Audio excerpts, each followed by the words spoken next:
Everybody, and welcome to the July 7th meeting of the Temple Terrace City Council. I will call the meeting to order. I'd like to remind everybody to please silence your cell phones, and if you would, please stand and join me in the invocation and the pledge.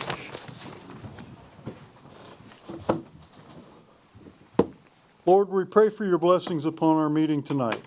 Grant us wisdom and good judgment as we work to advance the common good of our city.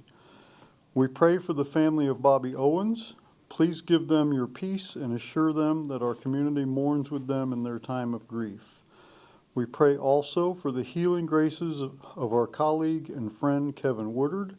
May he and his family feel your strength and love and support of their city family. Amen. I pledge allegiance to the flag of the United States of America and to the republic for which it stands, one nation, under God, indivisible, with liberty and justice for all. Thank you. I'd like to encourage all of you to keep Kevin, for those of you who know Kevin, longtime city employee, great family in Temple Terrace. He's in the hospital overcoming some medical issues, so please keep him in your prayers. Before we get to the historic fact, I'd like to read something because we lose our crowd as the meeting goes on. I know how this works. Your agenda comes and everybody's gone. So I got this letter from a resident recently, and I thought it was worth reading. It says, this is addressed to me. This is to inform you of sincere gratitude and appreciation for the outstanding customer service that was provided to me by manager Stacy Stevens and her staff, which I received during the months of April, May of 2026. My name is Phyllis Rogers. It is with great honor and a privilege to express my deep appreciation for the outstanding customer service that Ms. Stevens provided. She is very knowledgeable, professional, and an outstanding manager. Her staff not only showed a lot of respect, but they consistently demonstrated reliability, undivided attention, and valued her leadership. I myself know firsthand the importance of providing good service to our community. I'm a retiree with the Hillsborough County Sheriff's Office with over 34 years of service, and this staff with the City of Temple Terrace Utility Billing Department is outstanding when it comes to servicing this community with outstanding customer service. Stacy has displayed considerable managerial leadership and loyalty to this agency, along with her staff members, Marquita Wilcox, KB Cleveland, and Sarah Sims. Therefore, I think it's very important that you and this agency know how Stacy Stevens and her staff excel in both skills and demeanors towards the public. I ask that you would please relate my sincere appreciation to Stacy Stevens and her outstanding staff members. I trust this letter of appreciation in some way will acknowledge what an asset Stacy Stevens, Marquita Wilcox, KB Cleveland, and Sarah Sims are to this prestigious city. Sincerely, Phyllis Rogers. So. Anyway, they get a lot of rough times with people, but that was, I thought, worth sharing with the community. So tonight, our historic or interesting fact concerning the city or the surrounding area falls on Councilmember Schisler. Thank you, Mayor. My factoid tonight centers on the northeast section of our city region, somewhat to the east too, specifically north of Fowler and east of 56th Street. Go back into history 60-plus years ago when I-75 came south and passed through Tampa City, central Tampa proper, to Malfunction Junction and its intersection with I-4. Then in around 1973, the decision was made to create the I-275 bypass the I-75 bypass to the east of the city and renamed the central part as I-275. This came along with the decision to extend I-75 all the way down to Naples and ultimately to I-95 on the East Coast. So I-75 was renamed I-275 in the city, but there was no actual roadway built yet to actually identify as I-75. So it was quite confusing at first to a lot of people. The first phase included I-75 being extended from the split up near Route 56, all the way, Highway 56, all the way down to Fletcher Avenue. At that point, you had to get off. You had to exit at Fletcher Avenue. This allowed for the development of Fletcher Avenue east of 56th Street. Up until then, you could only go to about the Edgewood Apartments and not much more beyond that. This allowed for development of Telecom Park. Excuse me, and I'm out of order. Darn. My apologies.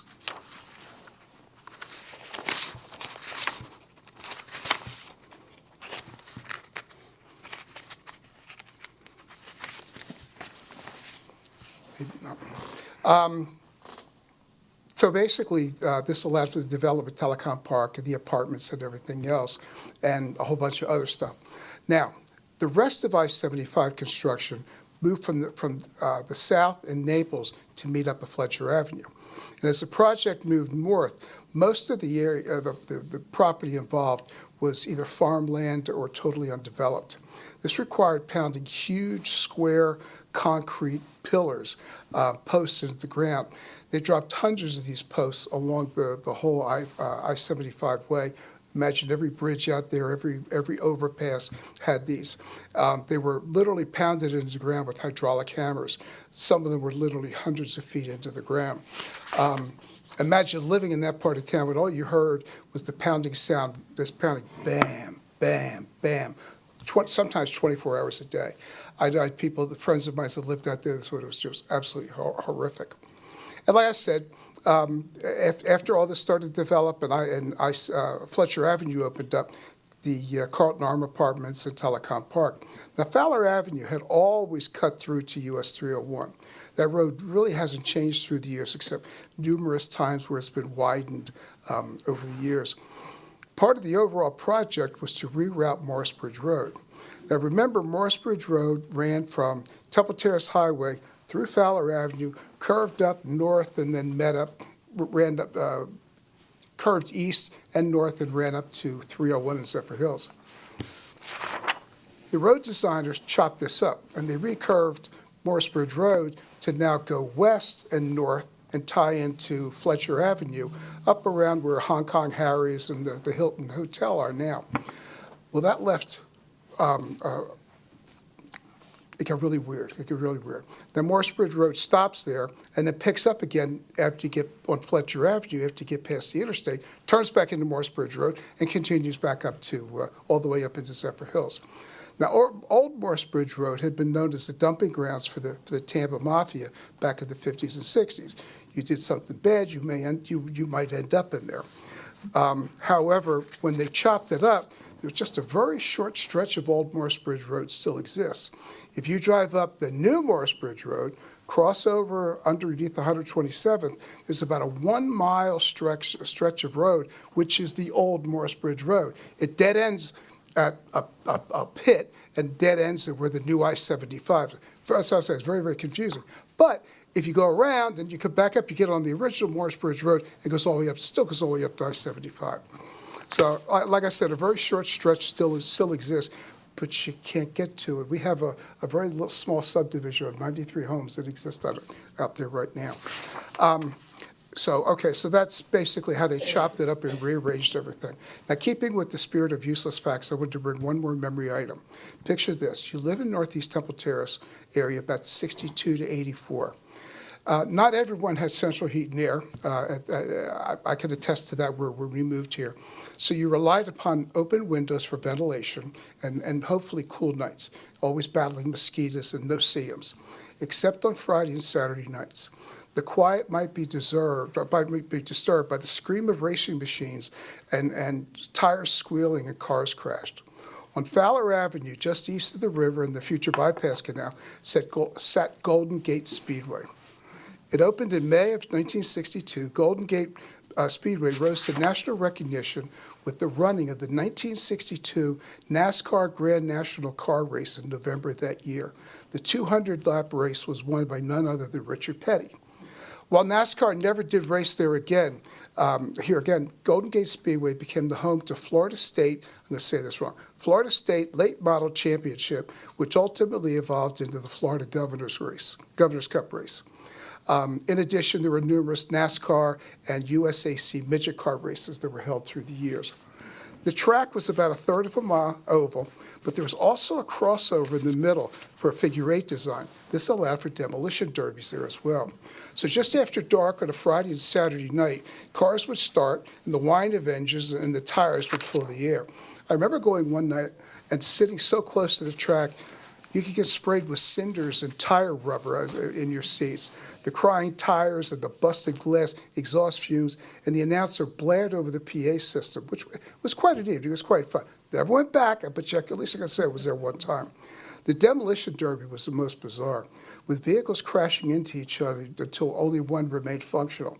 These races ran through the 60s and 70s. By the late 70s, the residential growth in the east of Temple Terrace led to the citizens complaining about noise and pollution. I don't know why. The Speedway was shut down after the 1978 season, and nothing was held there until 1980. New ownership did try to reopen in 81 under strict new noise controls, specifically mufflers. This worked a bit until 1984 when the track was closed and finally sold.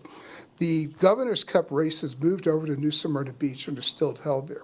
The property was converted into the Big Top Flea Market, and which operated there until about 2019, when the apartment complex was built up there. During the due diligence process with the apartment complex, I had an occasion to discuss the project with the developer. At that point, I just was curious. That had to be an environmental hazard site with all the crushed cars, the pits, and everything else.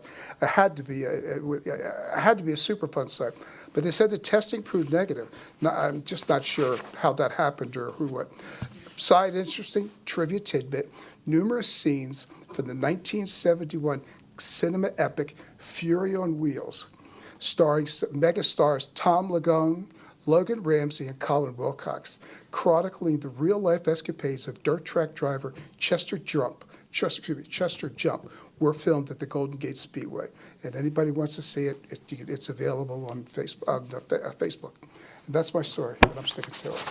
Well, thank you, Gil. Thank you. So you had me worried there for a minute because I used to hang out there in high school. And I thought he was going to be getting some stories about me in high school. I'm like, okay, that's enough. No. Yeah, I remember that play. I'm getting old, I guess. So, well, thank you very much. You brought back a lot of memories. So, we have one proclamation tonight, and that is for Parks and Recreation Month. And I would like to invite Corey Collins to the podium.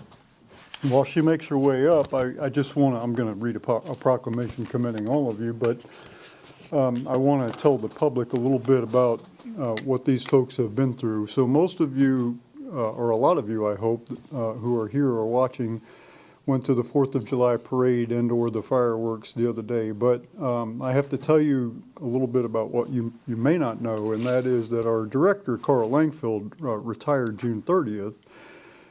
Ms. Collins has been appointed acting director, and I think have you been? No, okay. So everybody's doing double duty here, and in the meantime, they're out a couple of key people in their staff at the same time, and June 30th was 4 days before the biggest day in Temple Terrace for the year. And so in addition to what and I'm glad you got your team here with you, in addition to what you guys normally do, which is amazing enough, you really knocked it out of the park, and I know every day I talk to you, and I know you're like, okay, we got to cover this spot, we're going to move that person, we're going to have to, I know what you're doing, and so thank you, all of you. I know you do this regularly all year long, but what you're doing now is really remarkable, so thank you.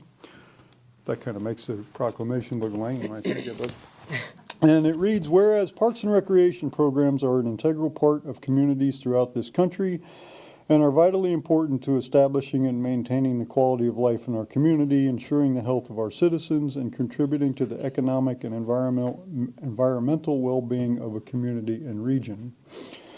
Parks and Recreation encourages physical activities by providing space for popular sports, hiking trails, swimming pools, and many other activities designed to promote active lifestyles. Parks and recreation programming and education activities such as out-of-school time programming, youth sports, and environmental education are critical to childhood development. The U.S. House of Representatives has designated July as Parks and Recreation Month. Temple Terrace recognizes the benefits derived from park and recreation resources. Now therefore, I, Andrew Ross, by virtue of the authority vested in me as mayor of the city of Temple Terrace, Florida, do hereby proclaim July 2026 as Parks and Recreation Month. Congratulations, and would you like to share a few words? Yeah, definitely. I'm going to read from the paper. Good evening, Mayor, City Council members, and City Manager. On behalf of the Parks and Recreation Division, I would like to sincerely thank you for recognizing July as National Parks and Recreation Month in the City of Temple Terrace. National Parks and Recreation Month is a time to celebrate the vital role that parks, recreation programs, and community spaces play in enhancing the quality of life for our residents. From youth sports, aquatic programs, summer camps, to fitness programs, special events, community gatherings, and our beautiful parks and facilities, Parks and Recreation helps create opportunities for people of all ages to connect, stay active, and build stronger communities. While our Parks and Recreation programs are visible throughout the city, what truly makes them successful is the dedicated team standing here with me tonight.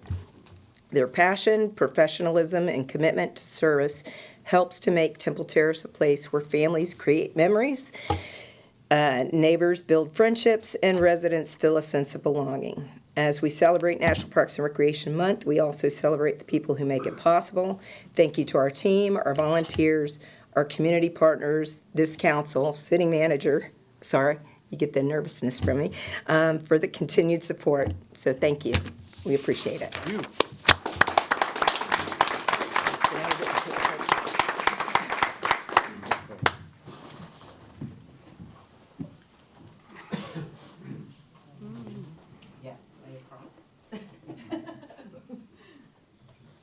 All about this one. Yeah, I know.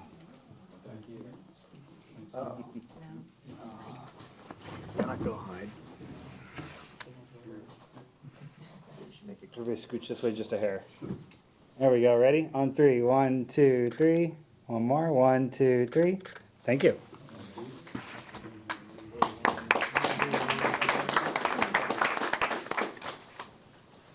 I think they weren't centered, that's why.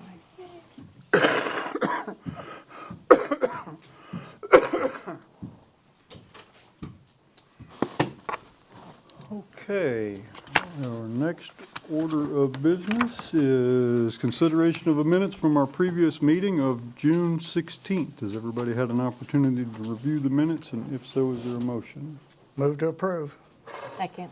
Motion and second. Discussion or corrections to the minutes? If not, all those in favor say aye. Aye. Opposed? No nays. Minutes are adopted. Next are persons wishing to be heard on items not listed on the agenda or items on the consent agenda. We do have requests to address the mayor and council on the little table in the back of the room. It's not too late. If you wish to address the council at this time and have not filled out a form, it's okay. There's still time.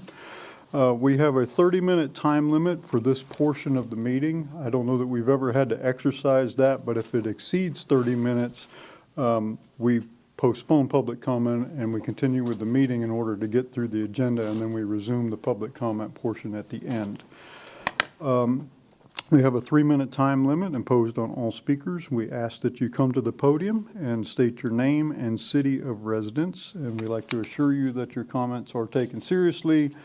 We don't usually address your concerns right now during this portion of the meeting, but we do ask staff to reconnect with you and then report back to us the outcome. So first request is Mr. Loeb. Welcome. Good evening, everybody. My name is Charles Loeb, Terrace Park. And of course, I want to start with a reminder about the library sale coming up July 23rd to 25th. However, the bulk of what I want to talk about is more about the property taxes. I've been doing some more research since the last meeting 3 weeks ago. After thinking about everything and all that, I think the bill is a monstrosity, in one word. However, while let's put it this way, if it were just you, if I were living in Temple Terrace and it was just you all, I would vote no on it. But throughout the state, there is enough concern in mind that a no vote would solve nothing. A no vote leaves the status quo. You need to, like I said, I'm going to say this one more time yet again, that you should try to come up with your own ideas So hopefully that you will have a better chance of getting a no vote, and that if you get a no vote, that it will be strong enough that nobody in the state will say, well, they just made it by a little bit, so we might want to try again maybe with a different bill. That, of course, is a possibility, too. I've been doing some research into it, as I stated. I saw some other things. I gave a list to the city manager of some of the things, but the main thing I noticed was a very interesting report from Channel 3 in Pensacola. It was very, very detailed about property taxes in general, not just in Florida, but throughout the nation. It had all kinds of ideas where to go into coming up with your own ideas. Now, of course, obviously you can't give it to the state, but you don't need to give it to the state.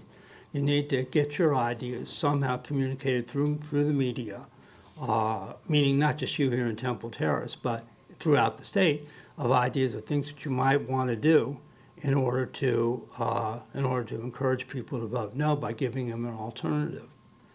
One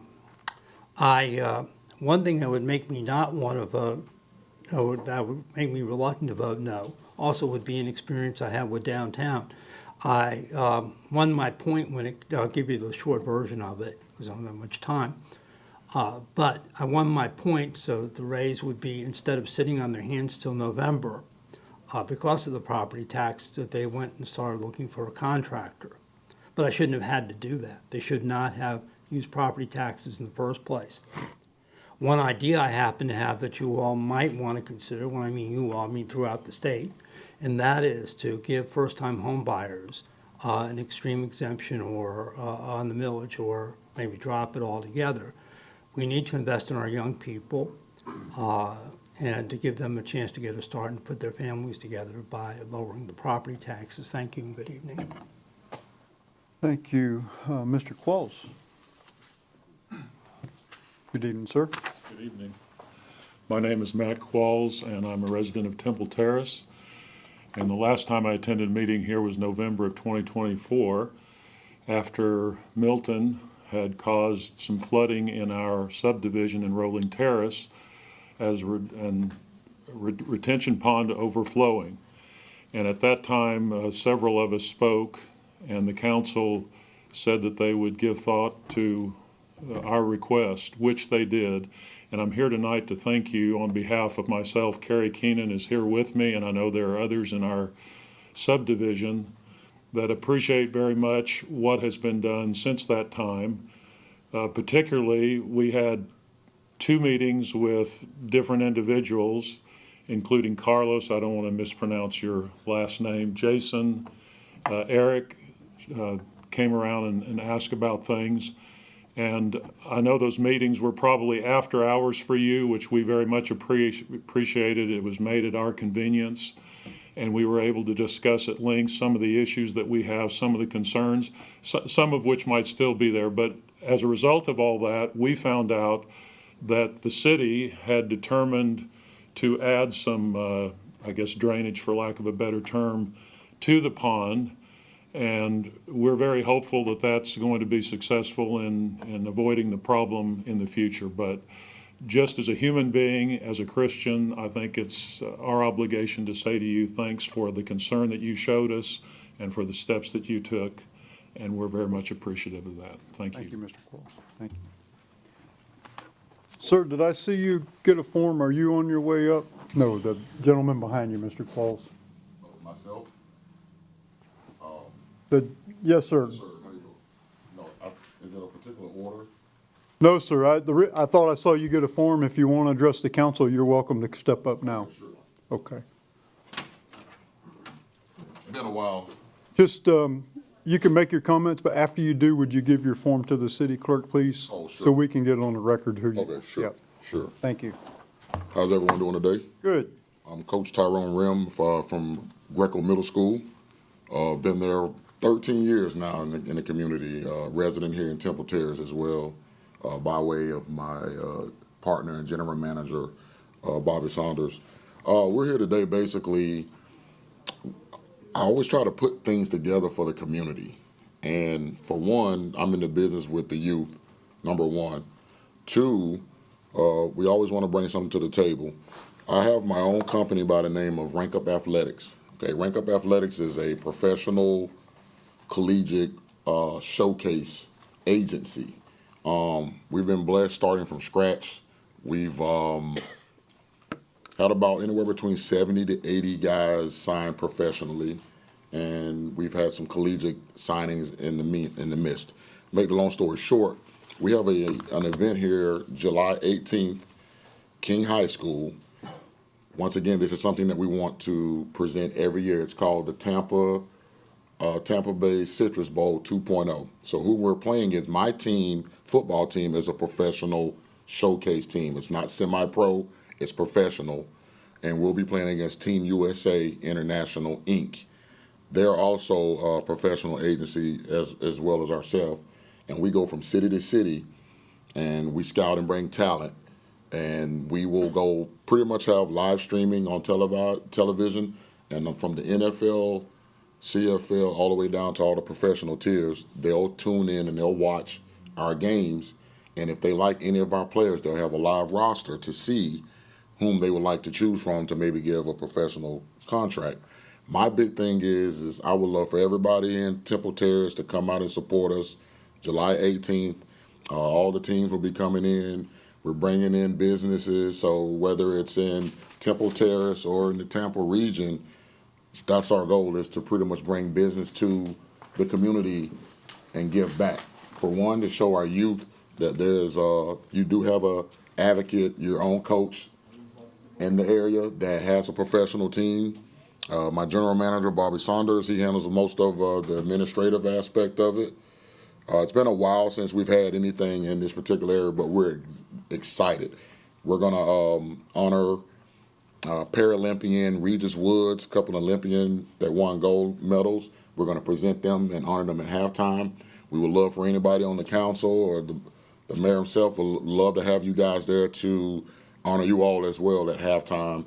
Game will be televised on DR Sports Network and TLC Film Network, and possibly YouTube. So it will be a live coverage.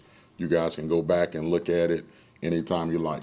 So we would love if there's any way that you guys can get this information out in the community, and it's going to be a great event. It's going to be a great event in any kind of way that you guys can assist us by any way.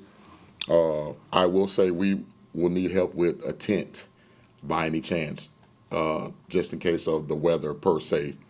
So other than that, it's going to be very Thank you, Coach. patriotic. Yeah. Thanks. Thank you very much, Coach. Thank you. Are there other members of the public who wish to address the council at this time? Seeing none, council, is there a motion to approve the consent agenda? So moved. Second. All those in favor say aye. Aye. Opposed? No nays. Consent agenda is adopted. First public hearing is a resolution approving the annual comprehensive financial report for fiscal year ending September 30th of 2025. Finance Director Jim Ingram is here to explain. Good evening, Mr. Ingram. Good evening, Mayor Ross, City Council.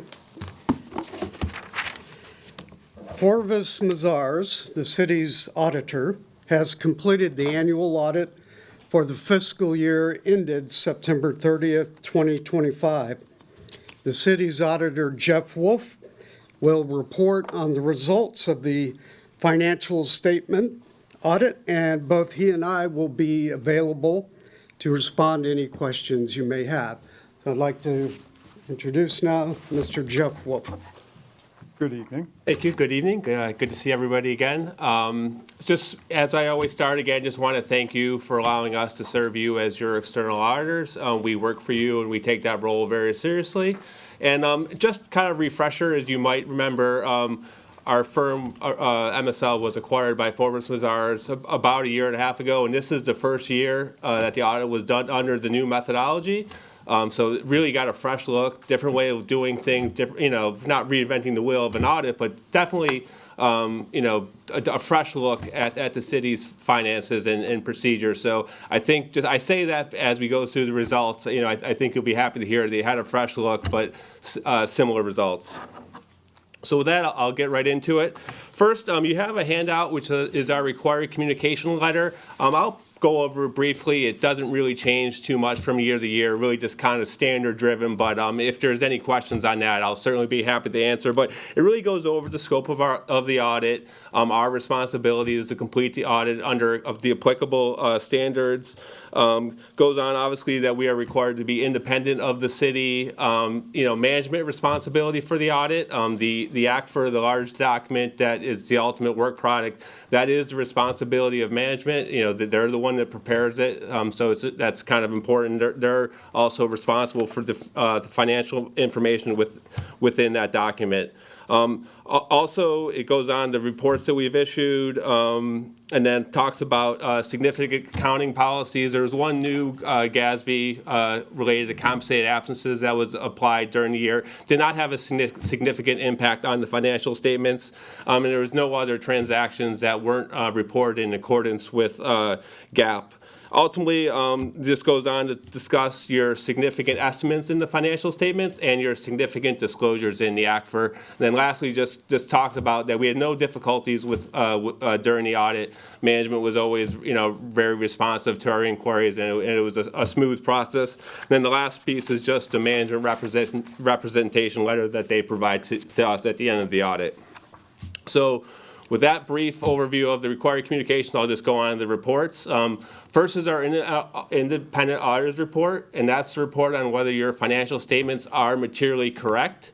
You had an unmodified opinion, which I know that doesn't sound great, but that is the highest level of assurance you can receive that your financial statements are materially correct. Our next report is a report on internal control over financial reporting and compliance. Now, part of the audit process is we do evaluate internal controls to help plan our audit, meaning if we're looking over controls over payroll or disbursements and we saw issues, we would modify our approach. But we do not render opinion on internal controls, but if we had any material weaknesses or significant deficiencies related to controls, we are required to communicate those to you. And again, this was a clean report, no material weaknesses or significant deficiencies noted. Our next report is our single audit report. This year, the city met the federal single audit threshold, which is $1 million. The state is $750,000. You didn't meet the state threshold, so you're only required to have a federal single audit. And that's really a separate audit as it relates to compliance with the grants and also internal controls. You had one major program this year, and it related to the Corona Relief Fiscal Recovery Funds. Again, that was an unmodified opinion, no findings, issues noted related to that grant and the single audit. Next is our independent accountants report. This is a report just on compliance with Florida statutes as it relates to investments. Does your investment policy follow statute? And ultimately, are you following your investment policy? And again, this is a clean report, no issues, no finding noted. Lastly is the Auditor General required management letter. This letter kind of covers a whole bunch of things. If there's any financial condition, emergencies, or deteriorating financial condition, we would be required to report that to you. Again, no issues noted there. The city is financially strong. If there was any other findings that we had that maybe didn't meet the level of the internal control report, we would report in this report. But again, no findings, no issues noted. So I think the takeaway, again, fresh set of eyes, different way of looking things, but same results as the previous year, a very clean audit. So with that, I'll just go on to some real quick, high-level financial information. I know you're getting a lot of, during budget season, you're getting a lot of information, and so this may be a little stale anyways. But so this is your citywide analysis, meaning if the city was a business, full accrual, long-term assets, long-term liabilities, probably different than what you're accustomed to seeing, during the budget process is really more focused on the fund level. But I think the takeaway is your current ratio at 9.4 on your governmental activities, so that's your activities supported by taxes and intergovernmental revenue. 9.4, which is down from 13.9 the previous year, but again, a strong number, and I think really you had some planned fund balance spending down anyway, so nothing to be concerned there. And then your business type activities is a 4, so good, again, another strong ratio. So now on to the general fund, probably numbers you're more accustomed to seeing. This is the main operations of the city. I think the number to really focus on is that unassigned fund balance. Now, you'll see it was 55% last year, down to 35%. Again, 35% is still a very strong fund balance number. And really, most of that was budgeted spend down of fund balance. So it was planned, really just following your budget approved. So really no issues there. And really still 35%, a very strong fund balance number. So just to summarize again, a clean, successful audit. City remains in strong financial position, and I'd be more than happy to answer any questions on the audit process. Thank you, Mr. Wolf. Council member questions? I have comments, but no questions. Okay. Are there any members of the public who wish to comment on the report? Okay, Councilmember Fernandez. I just have a couple of comments for people that might be watching. And one is that the change in fund balance that you're seeing, that is specifically because we wanted to get our fund balance more in line with generally accepted levels. And 55% is a very high percentage for fund balance. But I encourage all of you to watch the budget meetings because we are discussing how we intend to spend the revenues and any unassigned fund balance that we think needs to be allocated to projects or asset purchases. That discussion will be there in the budget meetings. And the last thing I want to say is to our finance staff, I do really appreciate the hard work that you have put in over the years because there was a time we had a wonderful finance staff, and then in between that finance staff and our current finance staff, we had some that were not as strong.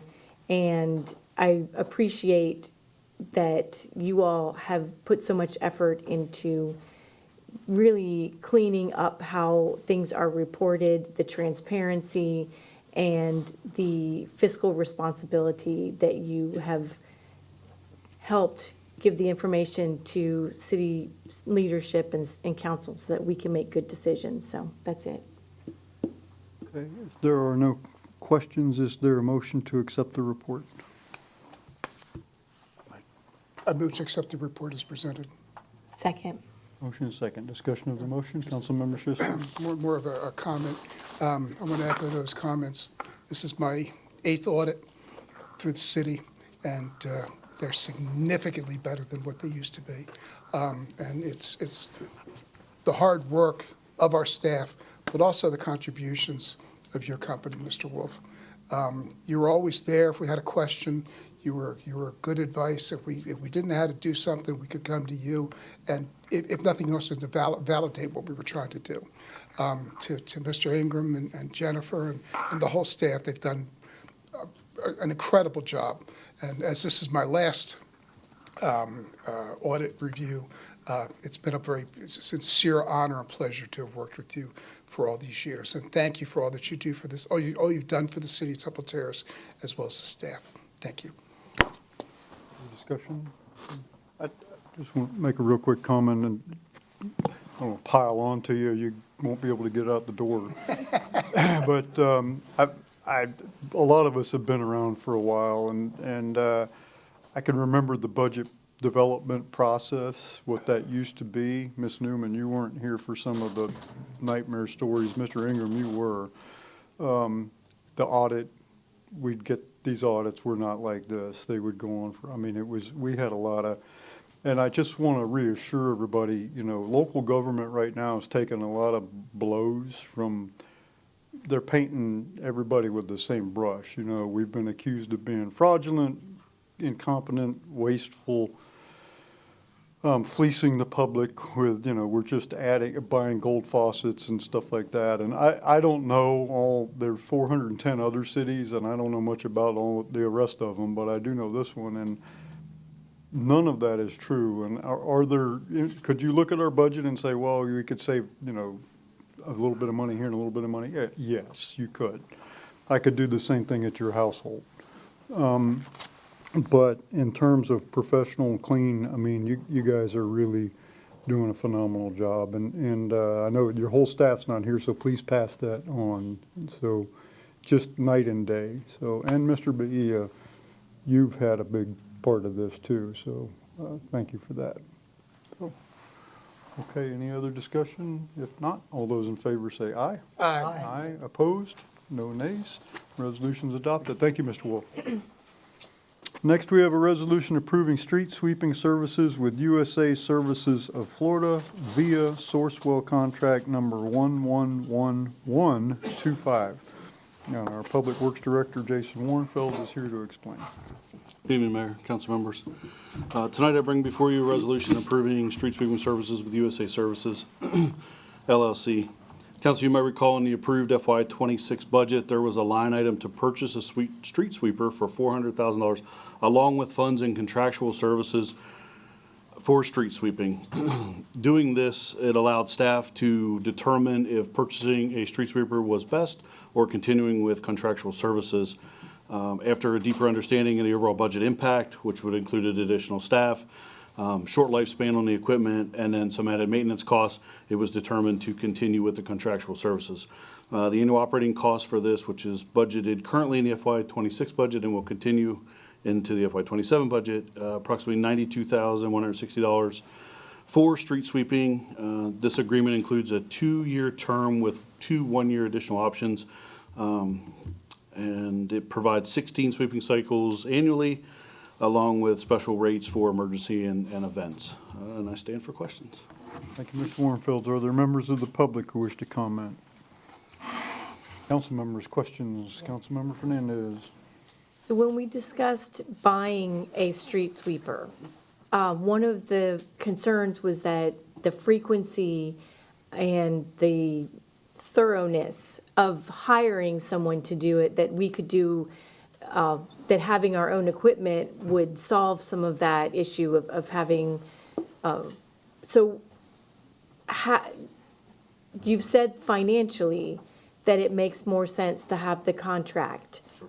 But does it meet our needs for the frequency and the locations and special events and things that we might need somebody on a short notice? Or can you explain, like, even though, because to me there's a difference, there's 2 considerations. One is financial, which is important, but one is also meeting the level of service that we're looking at.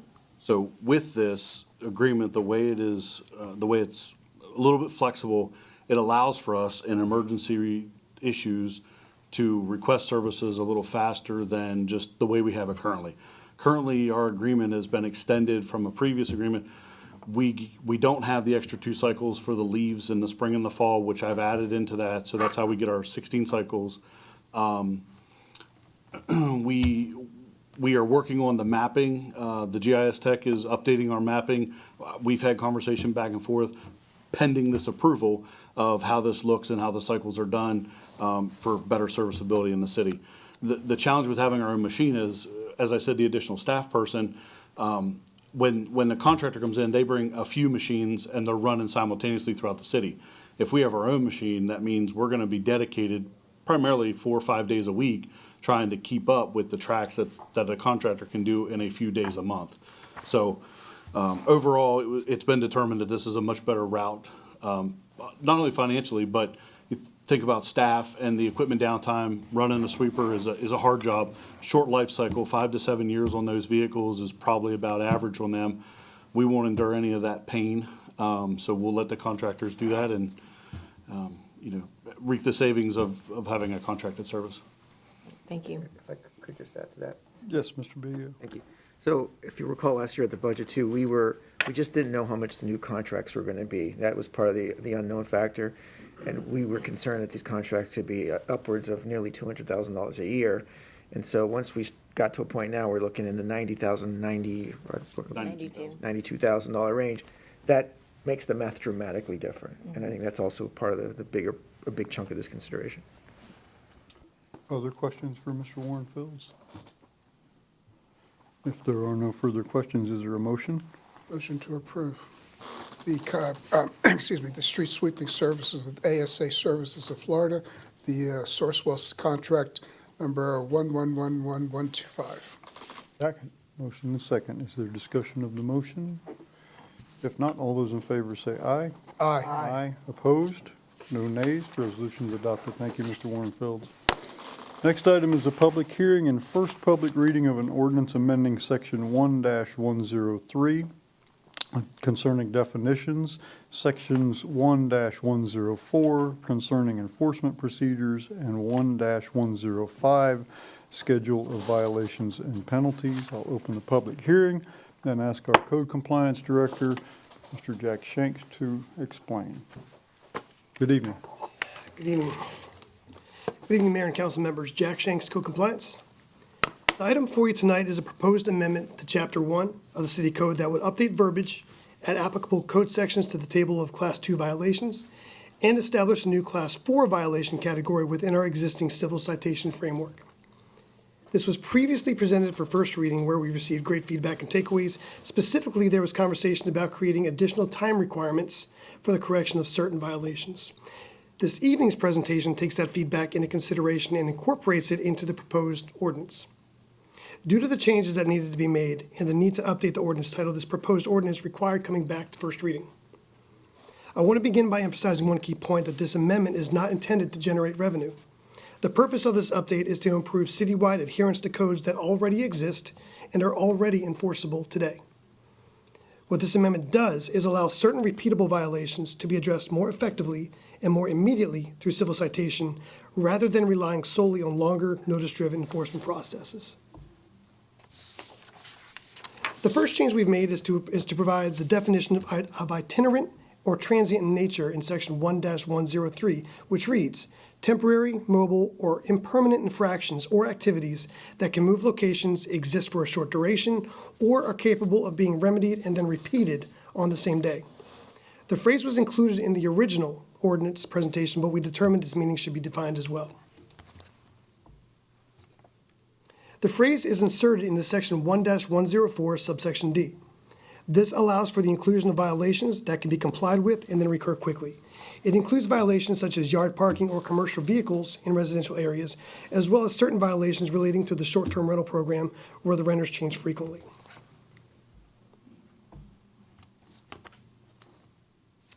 Based on the feedback received at the previous reading, we have incorporated the addition of subsection L into Section 1-104.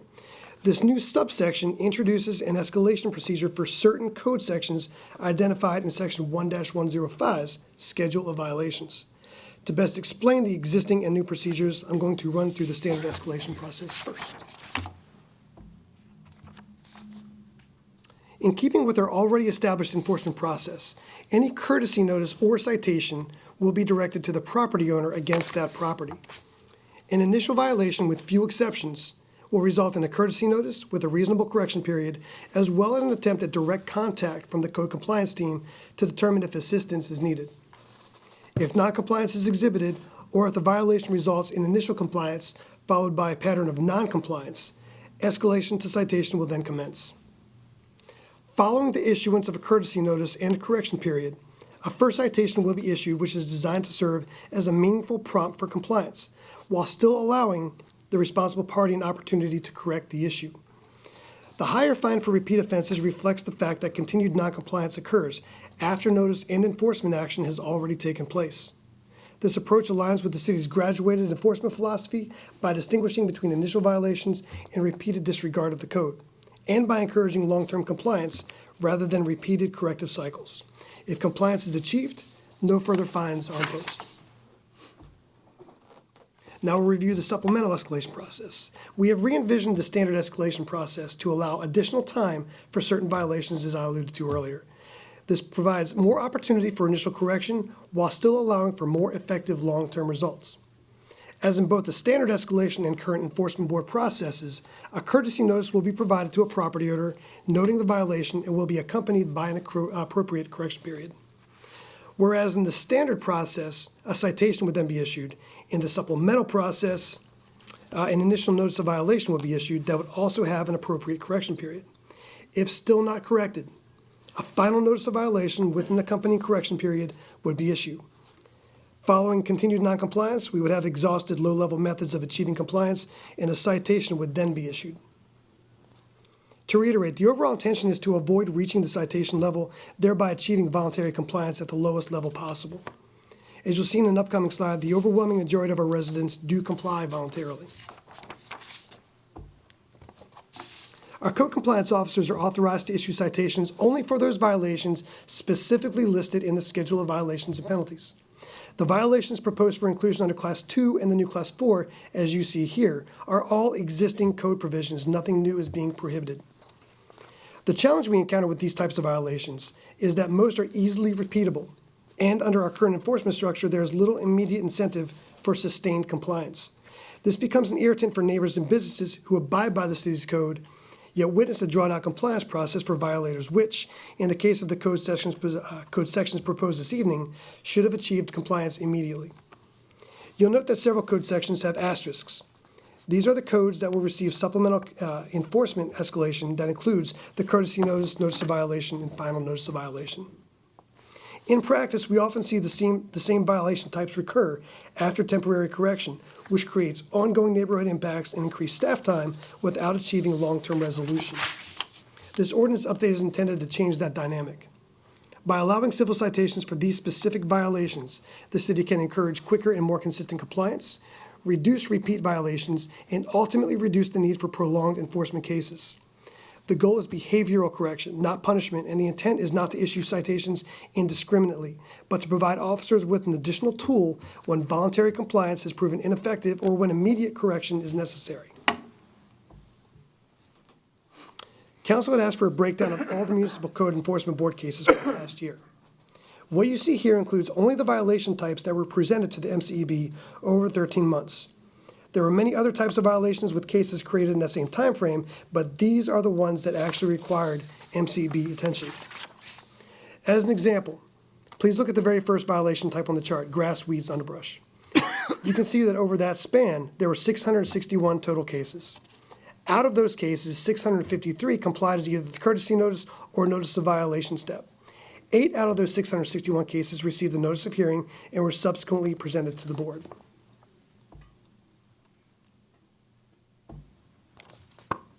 For the ease of viewing, I've placed the violation types we've introduced in this ordinance for citation at the top. Those with the asterisks are the ones with the supplemental escalation process requirement. If these code sections had received citations, a total of 52 cases would have been removed from the MCEB.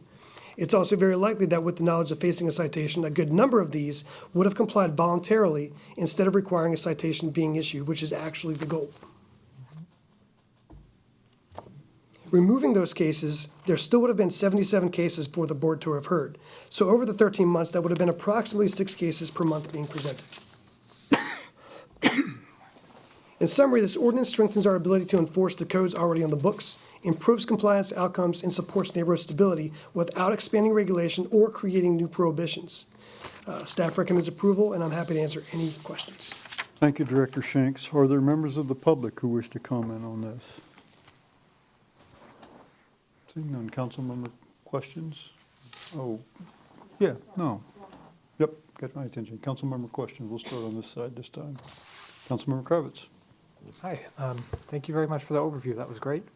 Really interesting to see all that, and also good presentation. So my question is about the water use restrictions and why they were class 4 rather than 2.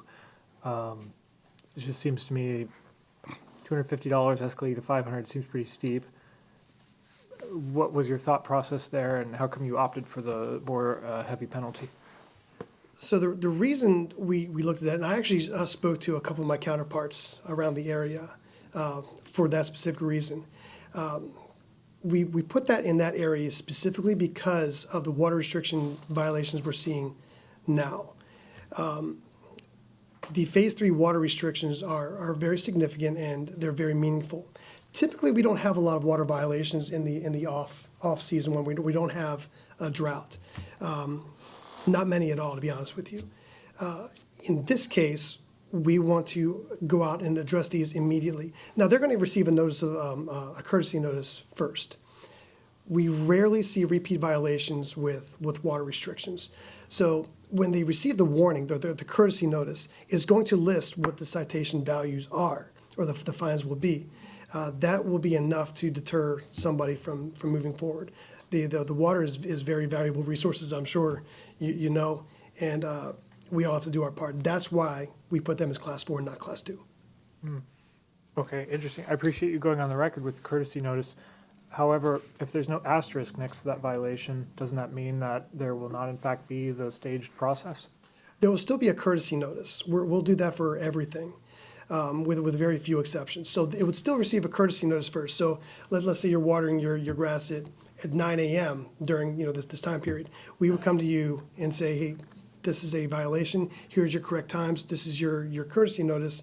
This is what will happen if we see this again. And that will be enough for somebody to go on there and turn their water to the correct time frame. So no, it's not going to be an immediate gotcha. Okay, I get it. So when you say they're going to get a courtesy notice, what I'm hearing is it's not going to be written that way in the code, but it is going to be a policy of yours that you're going to do it that way? Yes, I have a policy drafted. After we get through the first, second reading, any tweaks will be made, and we'll put that in place. So yes, just like right now, we have water restrictions in place and in our code that would go in front of the MCEB. It's the same thing. We would still issue them, except for right now because Swiftmud's driving this bus. Mm-hmm. But we would issue them a courtesy notice and let them know that that's not going to change. Okay, thank you for elaborating all of that. Yes, sir. Questions? Questions? I don't have any questions, Director. Thank you.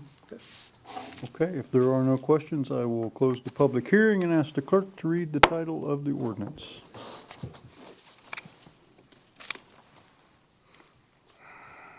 An ordinance of the City Council of Temple Terrace, Florida, amending the City of Temple Terrace Code of Ordinances, Chapter 1, General Provisions, Article 2, Code Enforcement, Division 3, Supplemental Enforcement Procedures by amending Section 1-103, by amending Section 1-104D, by creating Section 1-104I, by amending Section 1-105B, and by creating Section 1-105D, providing for severability, providing for conflicts, providing for inclusion in the Temple Terrace Code of Ordinances, providing an effective date.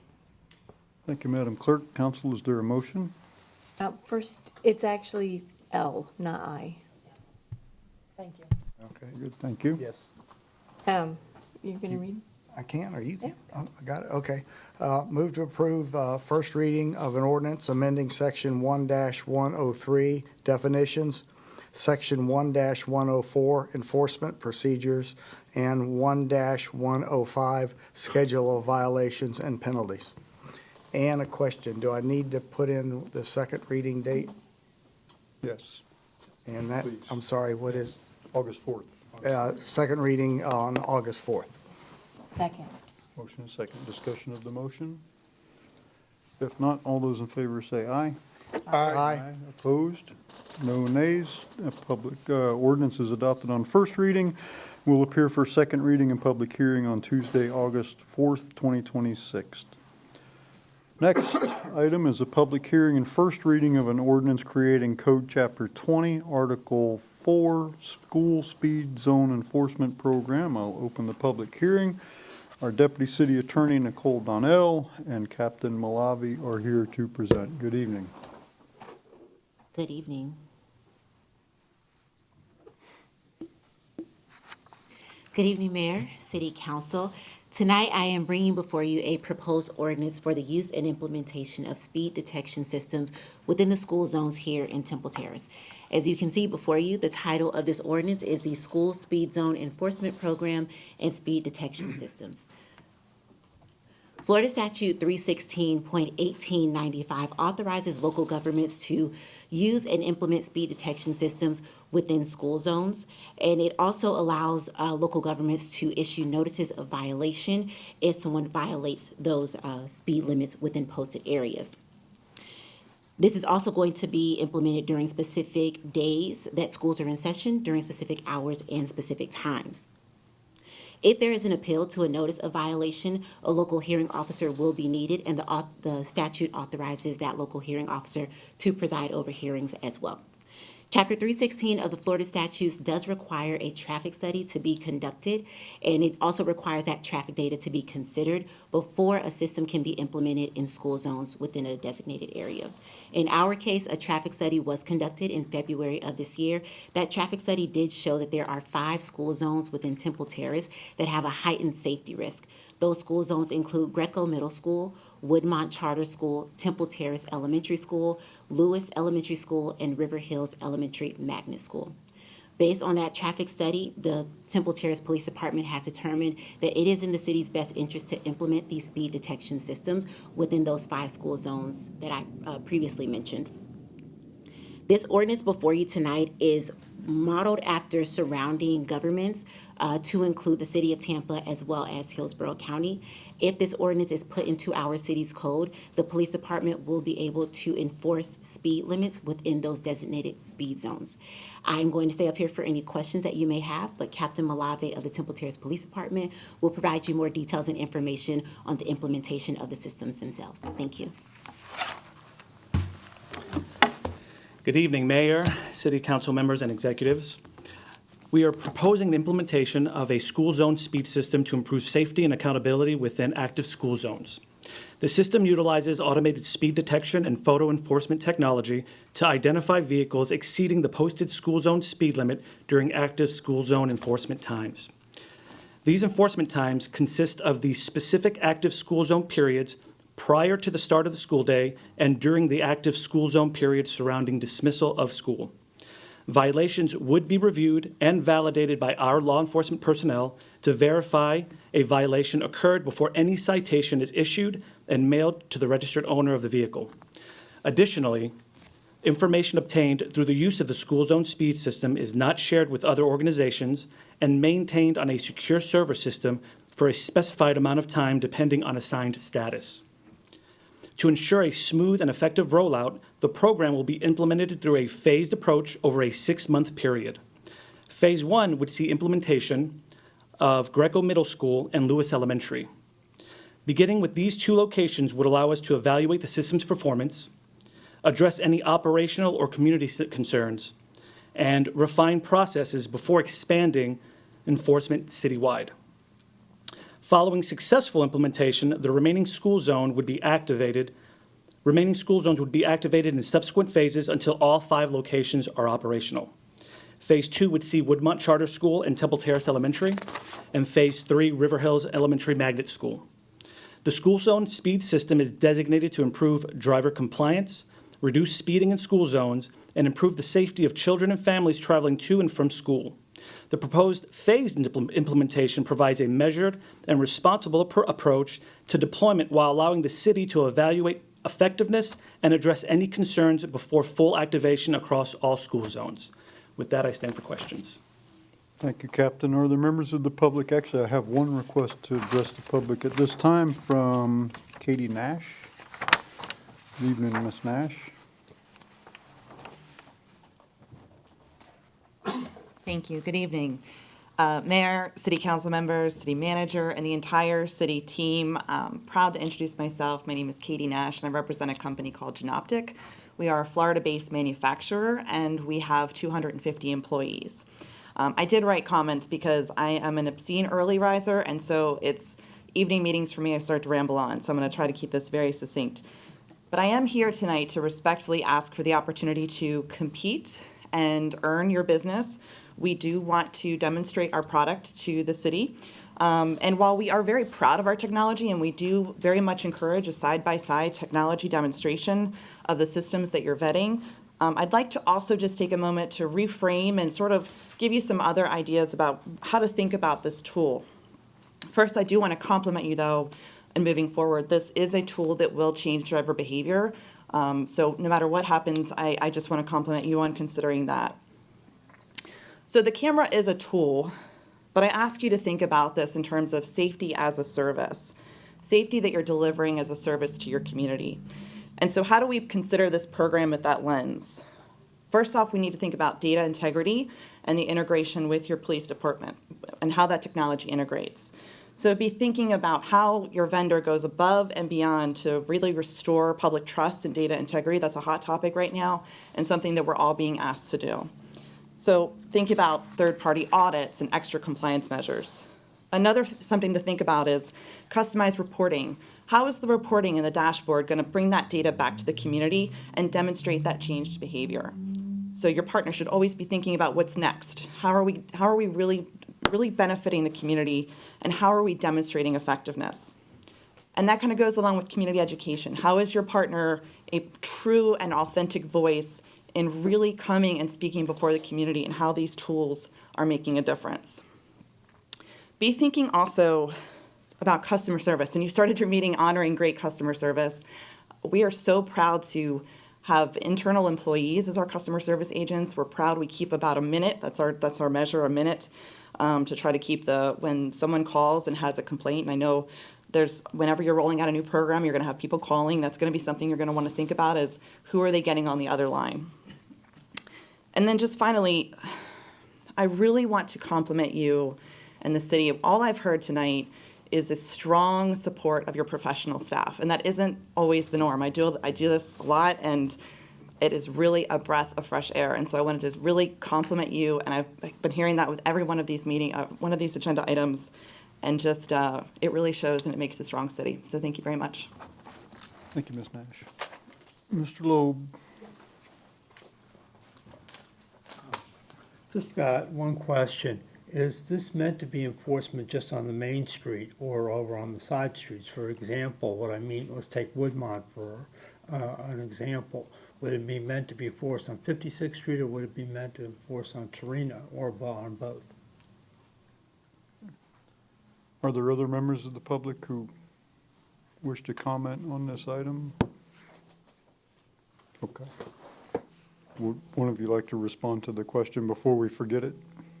So, sir, the school zones would be set up on side streets, so none of the major streets, thoroughfares through Temple Terrace would be monitored. So no Fowler, no 56th Street, it would be Serena Drive, Gillette Avenue, streets of that nature.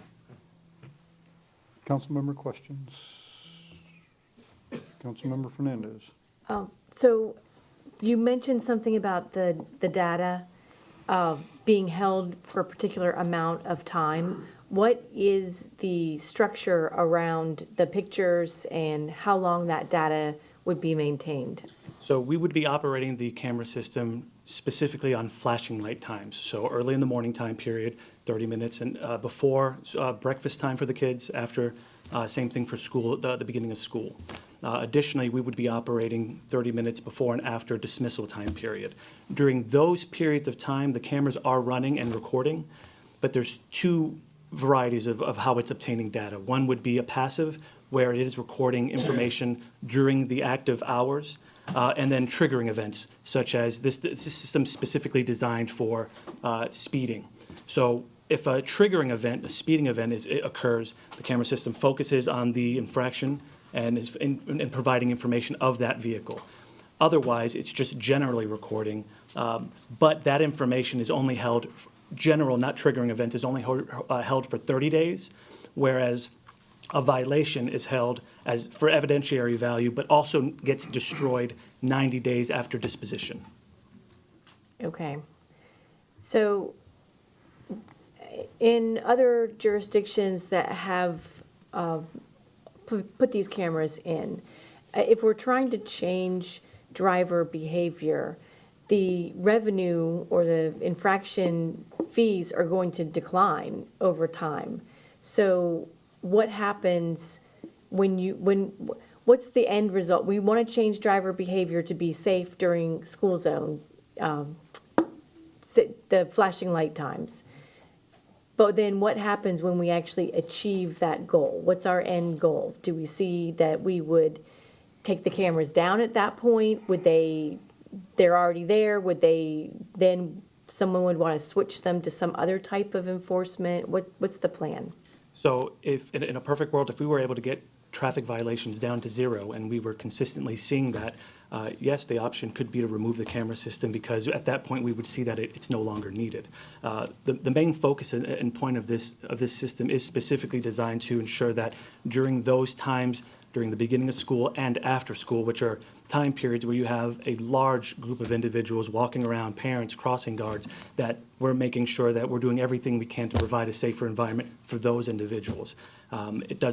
It wouldn't be costing anything more, as far as we wouldn't be paying any the vendors for this if we didn't have any violations. Essentially, if we were able to get to the point where it was 0, it would be a point where we could discuss removing it or going to a different segment of addressing the issue. Thank you. Yes. Vice Mayor? Thank you. You mentioned the cameras will be synced with the flashing lights that are out there now. Who controls the times on the flashing lights? So the current flashing Yes. lights, so I will tell you, I've looked into it a few times and everyone has denied ownership of it.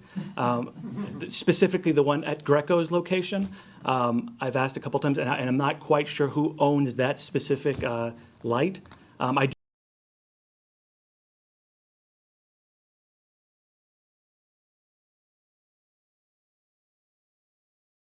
do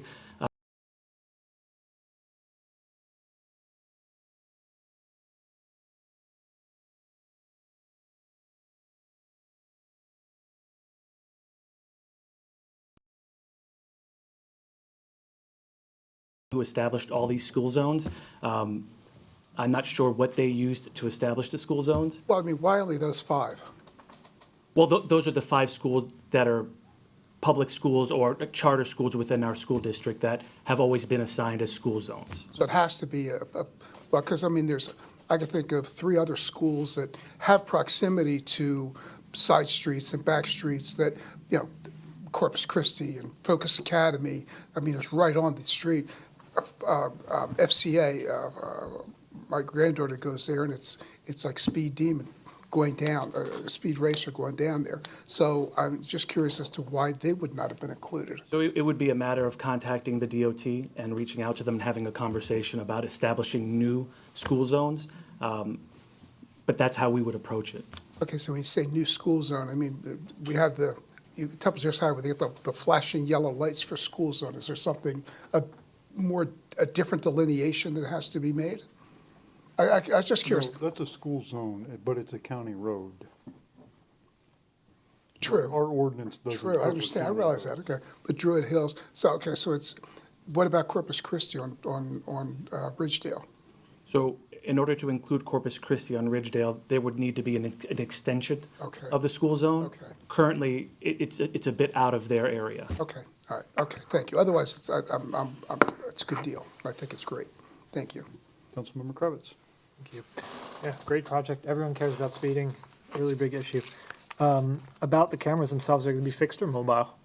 They're going to be fixed. Okay, so that's a permanent installation. And when it comes to the bidding process, this is going to be rigorously competitive. You're going to open it up to everyone and all comers So for the what we're looking system? at doing is we're looking specifically at one company. However, for a piggyback agreement, the reason we were considering this was because the agreement that that city was able to obtain allows for that city not to pay for certified mail being distributed to the violators, whereas other cities were having to pay for their own certified mail to be sent to everyone.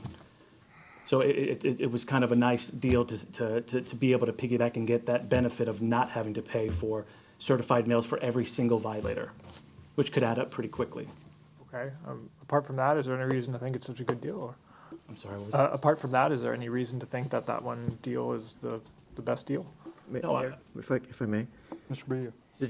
So we're not, correct me if I'm wrong, but we're not paying for this service. Correct. So there's no cost to the city for the service. The certified mail would have been a cost, and as Captain Malave just said, based on the piggyback approach of this particular company that we're looking at, that cost is covered as well. So this is, the way the statute's written, and it provides for this is going back now 2 or 3 years, but that is the way the statute was written, and there's basically an incentive in the private sector to provide these services. The private companies make money because they get a piece of every violation, a financial piece of every single violation that goes out, and that's how they make money. There's no cost to the city, however. Okay. And is that true for all of the people who are in this space, that they're all going to finance themselves from the revenue that's generated from the violations? My understanding is, yes, that's the basic business model. Now, there might be some changes here and there, like the captain mentioned with certified mail, other small details, but I believe the business model is roughly the same for all these companies.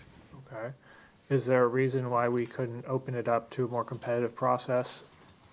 Are we going to lose the opportunity with the piggyback if we do that, or what is the mechanics of that?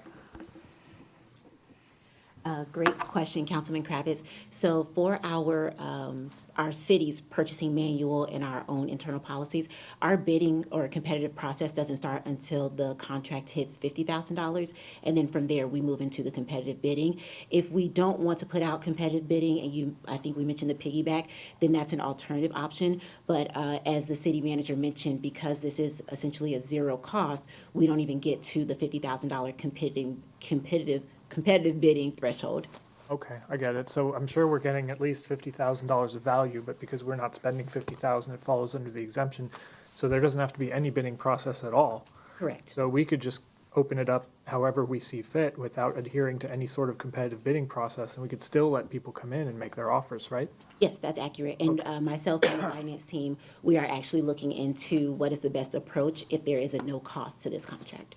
Okay, well, I personally would like to see more than just one vendor offer its services for this, and I'd also be interested, is there a process right now being used by staff to scope the performance that we're looking for? Is there some sort of like a schedule of services that we're looking to obtain or anything like that, something more formal, or are we just purely going back to the piggyback again? At this point, it was the referring back to the piggyback. Okay, For so the benefit of cost. I would love to see that circulated so that we could just look at it, because if we're going to put speed cameras up everywhere, I think everyone here has expressed specific things that they're interested in making sure are delivered. So if we could just see what the deliverables are in that scope of performance that we're examining right now, then that would be helpful, because then we could discuss it. We could see whether that meets everyone's brief or whether we want to go out and open it up to more vendors potentially. That would, personally, I think that would be great. Anyone not feel that way? Happy to yield the floor. I have a few questions for a variety of people here. So will this contract, once all that's been worked out in the contract, will that come back before the council for approval? Yes. Okay. So since you're up, I'll start with you, Ms. Donnell. So can you, first of all, the hearing officer, we will not be piggybacking on the sheriff's office hearing officer. We'll be doing our own? Yes. Okay. That is the plan. We are, depending on how this discussion goes tonight, we'll kind of start to draft that out a little more, but we will come back before you with the resolution for local hearing officer implementation. Okay, and so that hearing officer would hold hearing cases here, much like the parking enforcement magistrate and the code enforcement board, they would be here? Yes. So if you got a citation for this, you would come, and you wanted to appeal it, you could come here and have your case heard? Yes. Okay, that's, so basically, what's the due process for somebody who gets a citation with the camera, but they're not driving the vehicle, or they claim they're not driving the vehicle? So how does that work? Because it's, first of all, it could be true. Second of all, it could not be true, and all you got to do is say, oh, it wasn't me, my nephew was driving it. So how do we sort through that? So I'll let Captain jump in on this too. The statutory language does say that the moving violation is assessed to the registered owner of the vehicle based on the tag, but I'll let Captain add some more. Okay, Captain? That said, however, those individuals can complete an affidavit. Basically, within that affidavit that's completed, they're going to say, hey, look, I wasn't driving that vehicle during that time period. However, this is the information of that individual driving the vehicle. And they would have 30 days to do that. Does that answer kind of? It does, but it begs the next question. Okay, so I tell you my nephew was driving my car, and I have to give you a notarized or sworn statement to that effect. My nephew's name is John Jones or whatever. But John Jones says, first of all, does he then get a citation? He Or would does get that a just, notice of violation similar to. he does, so it doesn't stop at that?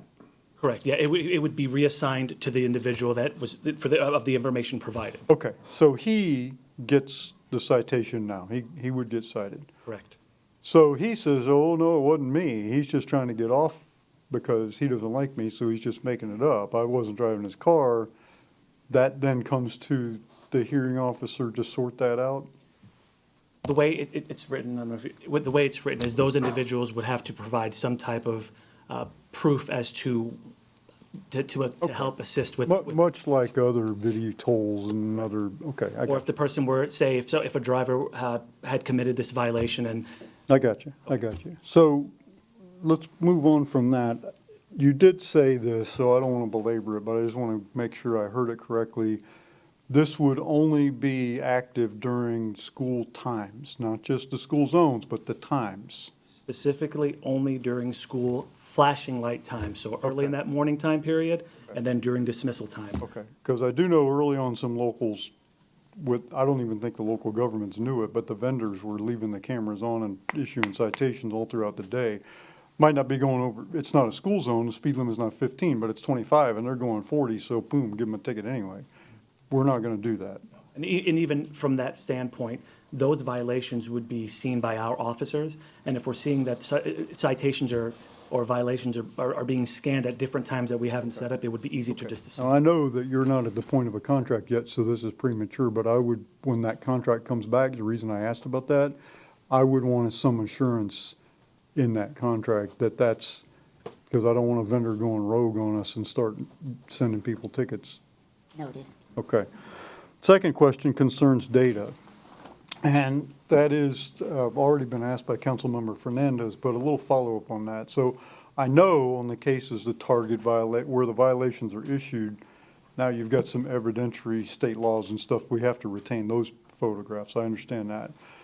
But the 100 or several hundred cars that drive through that school zone that are not speeding, you said would be retained 30 days. I'm assuming you're getting that from conversations with the vendor. With vendors, correct. Okay. Couple questions about that. One is, why retain it for 30 days? What's the reason for that? Those camera systems during those time periods of the active school zone was, well, if there was another event that occurred during those time periods that was not a triggering event, such as specifically someone speeding through the school zone, perhaps, unfortunately, maybe somebody was going the correct speed limit, but they bumped into someone. You could then review that and use it for that situation and review what occurred during that time period. However, being that it wasn't a triggering event, it would be removed after 30 days, and we're the only ones who have access to it. Okay. I would also want to see the retention period spelled out in a contract too. And the final thing on the data retention, which for me is the big question in this whole thing, it's not the speeding and the school kids' safety. That part we all get. It's the data. I would want some reassurance from whatever vendor you go with that what they do with the data, do they sell it? Do they share it with do they share it with Flock? I mean, there's a number of companies out there that are doing public surveillance and they're trading the data. And I want to know exactly what we're getting into with the data. And I would want to know how long they're retaining the data, what they're doing with it. Are they agreeing not to sell it, not to share it? Right, this is data that, I mean, I'm not trying to look for villains here, but I'm not interested in getting in the business of public surveillance. I know a lot of people are doing that, and I don't. School zone safety is one thing. Getting into selling personal data and stuff and spying on the public, I'm not interested in that. I don't know about everybody else, but. So really, that comes down to contract language, but I'm trying to give you a heads up, so don't come, for one vote, don't come back with a contract that doesn't address the data stuff and the. We'll make sure that that's in there. I will just say so everyone knows, Florida Statute 316.1896, subsection 15A, expressly states that speed detection systems are not allowed to be used for remote surveillance. So we'll make sure that language is in there, but just so you know, by Florida statute, it is illegal. Okay. I think I've beaten the horse to death. Okay, second round of questions. Oh, Councilman Kravitz. Thank you. A question to the Deputy City Attorney, and to begin with, amazing citation of the statute there. You're the first American lawyer I've ever run into who can actually remember statute numbers. So I was trained in Europe. Fantastic. Absolutely magnificent. Regarding the installation costs, since it's a fixed installation, I know that the vendors have a good idea of what the cost is going to be. That means that they could do a cost plus model. So I'm wondering whether there is a hard or soft cap on vendor revenue from this. So I don't know if Captain Malabi mentioned this, I'm sure you did. There is a range of how much revenue would come to the city and then how much goes to the company. So it's either $39 or 65% of whatever the ticket violation is. Some of the contracts that I've previously seen, they actually have language that says this is not a cost plus contract. This is not a lump sum contract. This is just a revenue sharing contract. So whatever comes in, the city takes their portion and then the company has their portion, and that's how they are generating their own revenue. Yeah, I'd just be really interested if there is a vendor out there who would remove their own incentive to give people citations after a certain point, right? So like, let's say it costs them $100 to put the camera in. When they hit $105, then all of a sudden the revenue cuts off, right? So then they have no more incentive going forward to keep issuing. Going back to what was mentioned earlier, that there was a situation here where one of the vendors was in fact issuing more citations than they should have just in order to drive revenue. That would be a great mechanism to stop that, because after a point, there's no incentive anymore. So I'd be curious if there is a vendor out there, and we should check into that would be willing to cap their own revenue, and then the citations going beyond that point, we would get the revenue and it wouldn't be an incentive for anyone to issue a ticket. Thank you. That's all. Yeah. That was my question. Thank you. Questioner? And along somewhat those lines, what would be an answer to the, this is just a money grab on the city's part? So I think there's a couple of pieces to this. Florida state statute does allow for us to monitor all day long during the school period. However, I don't know, I can't think of another city that has chosen to say, hey, look, we're going to monitor specifically during flashing light time, morning time, and at the end of the day. This is a system that could be used all day long to essentially capture more money, but it's not being used that way. It's specifically used for those times where we know we have increased traffic by children and parents and crossing guards, just to ensure that we're trying to prevent folks from speeding through those zones. Thank you. I hope all our publicity states that very well. Captain, are they going to be, again, another contract question, premature, I know, but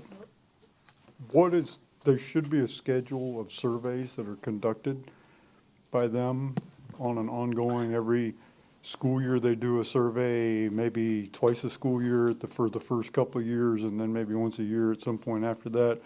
But we need to be able to capture the effectiveness of this, to say it's not a money grab, right?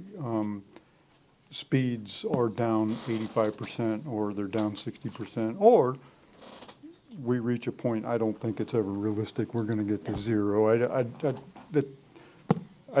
I've never seen that, but, you know, if we slay the dragon or something, but we do need an ongoing measure of effectiveness. So that should also be in the, it probably is, I would imagine, but it needs to be. So, other questions? I have one. Councilmember Fernandez.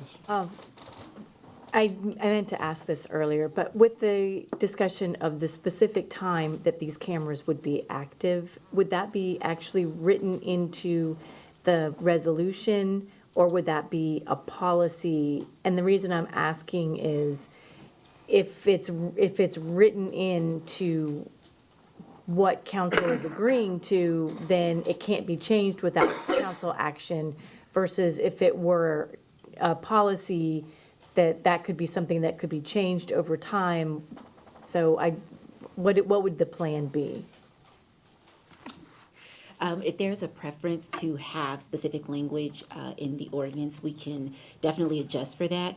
Right now, there is no time in the ordinance, specific times, and that may be because the schools have different times coming in, going out. It also accommodates for breakfast time as well as when school's ending. So if we have our charter school versus our elementary versus our magnet school, those times may be different. So to put the times in might be a little tedious, but if we keep it vague, then we can cover everything. But of course, we have our fine officers who are going to confirm that those violations are given during the specified time when that is active. So I'm not asking for you to say from 8:05 to 8:32, in this time, the cameras would be active. What I'm asking for the general time of when the flashing light time period would be for the specific school zones.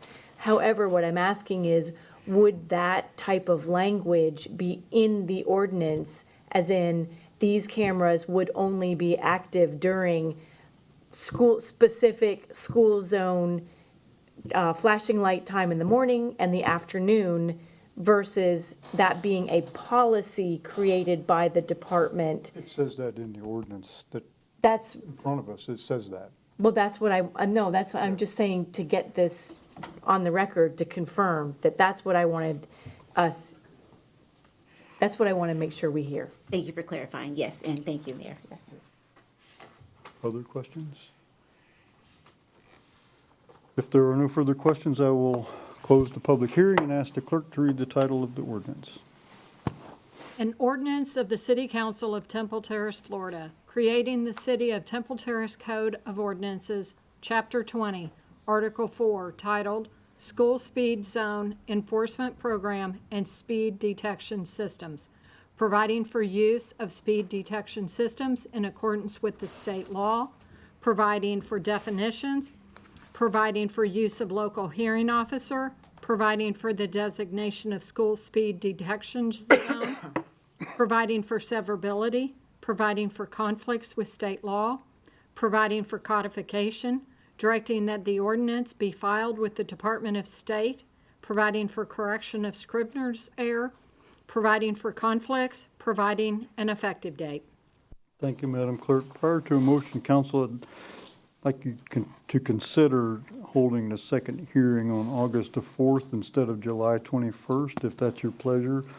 July 21st, we will barely have a quorum as long as nobody gets sick. So there will be a very skeleton crew up here on July 21st. And I think with something like this, it would be important to have the whole, we often see how things can change between first reading and second reading, something comes up. So it's only 2 weeks later or even less than that. So if that pleases everybody, I would recommend that we have the second reading on August 4th, which would change the language of the motion. So is there a motion? Councilmember Kravitz.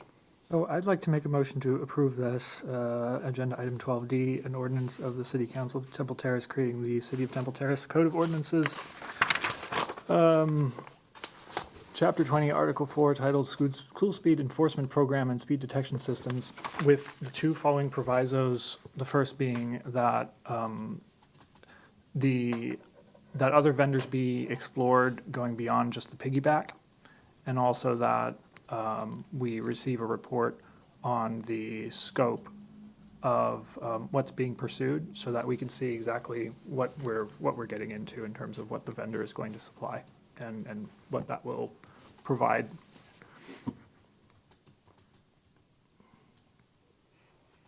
So that's the motion. We have a motion. Going once. Going twice. Okay, motion does not get a second. There's another motion. Move to approve on first reading ordinance creating Code Chapter 20, Article 4, School Speed Zone Enforcement Program, with a second reading of the ordinance scheduled for August 4th meeting. There's a motion. Second.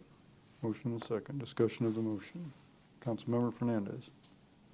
I'm not going to support the camera. I have every, I want to see people slow down, and I completely support having speed detection, but I prefer it to be live. I just have a real issue with the remote speed enforcement, and I have the same issue with the red light cameras. I have the same issue with the bus cameras. It's just not a program or an enforcement model that I can support. Other discussion? Sure. I'm sorry, I saw Councilmember Kravitz first. Go ahead. Defer to the Vice Mayor. Councilmember Kravitz, you are recognized. Okay. So I think this is a weak motion because we're not getting all the other vendors into play. And I think that we've had many examples where we have not gone to multiple vendors and the result has been suboptimal for the city. And this has been a repeating problem over the years, even from before I was elected. And so we are once again only giving completely informal instruction on this. It's completely possible that we will end up with a piggyback contract out of convenience, and that will not be tailored to any of the concerns that the people on this dais raised. So it's a weak motion because you, collectively, members of the city council, are not advocating for the things that you yourselves just said you wanted. So I hope that the piggyback comes back with everything that we need and that it's customized to our requirements.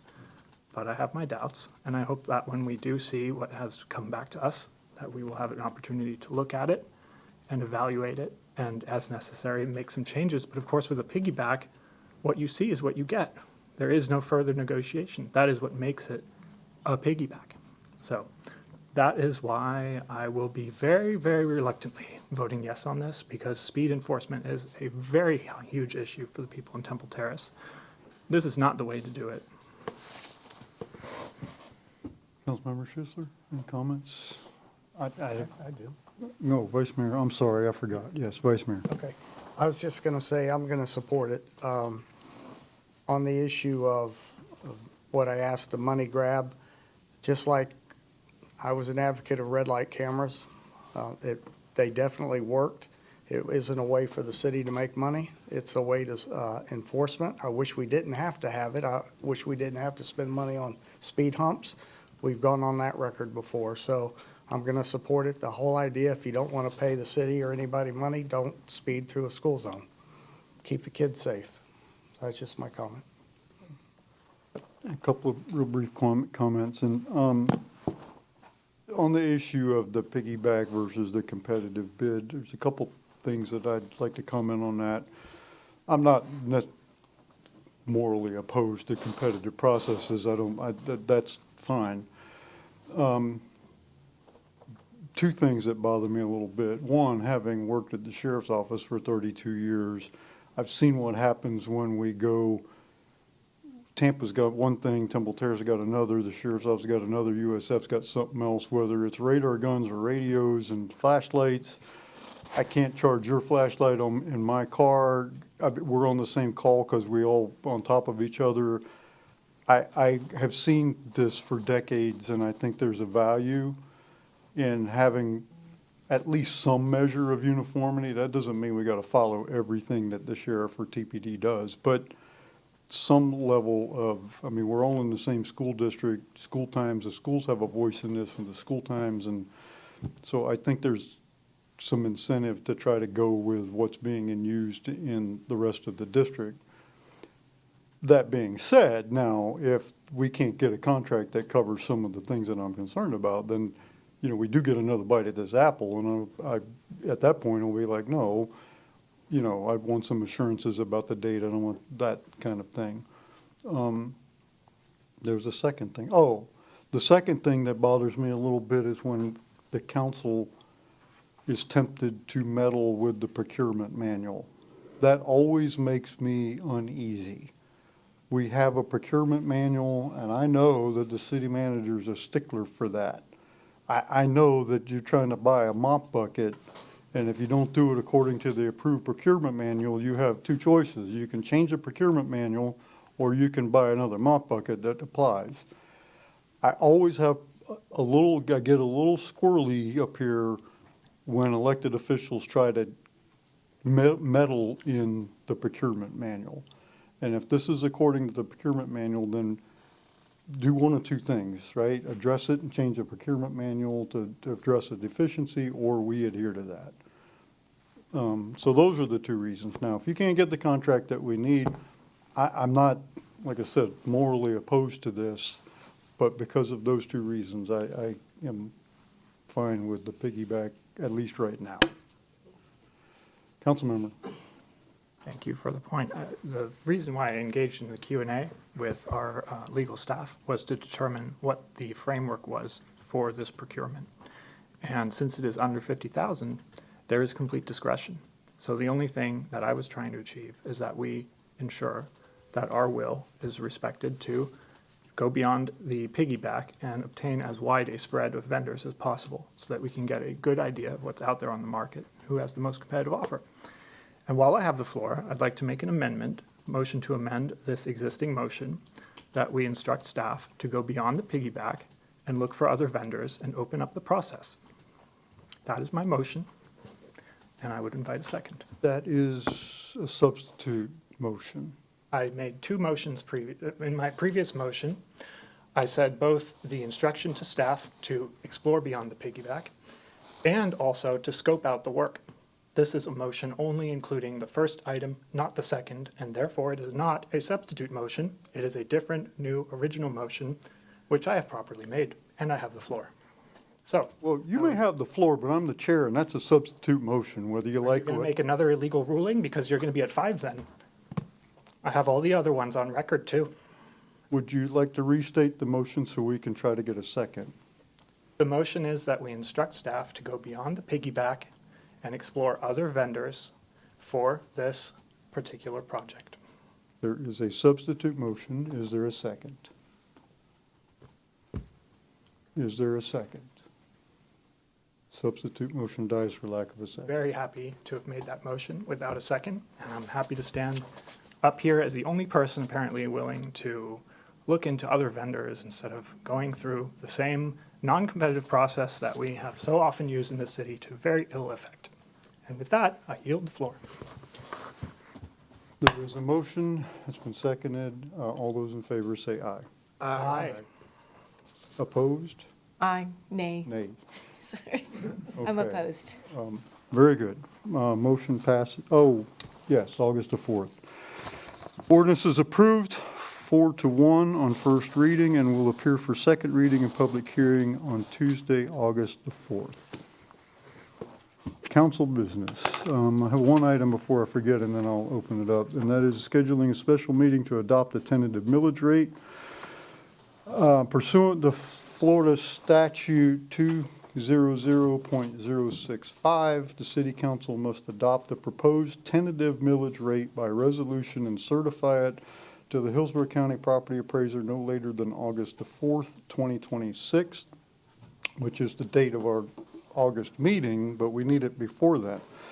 It's recommended that the City Council schedule a special meeting to adopt the tentative millage rate by resolution on the special meeting on Tuesday, July 28th at 11 a.m., which would immediately follow the budget workshop previously scheduled for here in the council chambers. And so that is a recommendation, of course, subject to council's consideration. Well, I have a question. Yep, if I can answer it, but we have our finance team here too. Well, someone should probably be able to answer it, and that is 11, I mean, that would give us 2 hours for that budget workshop? Is that enough time? Good question. And so we needed to have a specific time to set for this particular action. So that's why we chose 11, giving ourselves 2 hours. The workshop can continue. You can stop the workshop, go into the meeting at 11, and then come back and finish out the workshop after you take this. This action will probably take all of 5 minutes. I believe that's what we're envisioning if you need the extra time. But it has to be a council meeting, which means it has to have a time certain to be noticed. Right? That was discussion, questions? Are we in new business right now? So do we need? We need a 13A? need a motion to, So I move to schedule a special meeting to adopt a tentative millage rate on July 28th at 11 a.m. Second. motion is second. Discussion of the motion. If not, all those in favor say aye. Aye. Opposed? No nays? Okay, we have a special meeting adopted. Is there any carryover council business besides this? I have one item. Councilmember Kravitz. This directed to the city manager. I apologize if I've missed this in one of the council updates. I was curious if there is any update on the Sunnyside Street project and the community workshop that was to be held.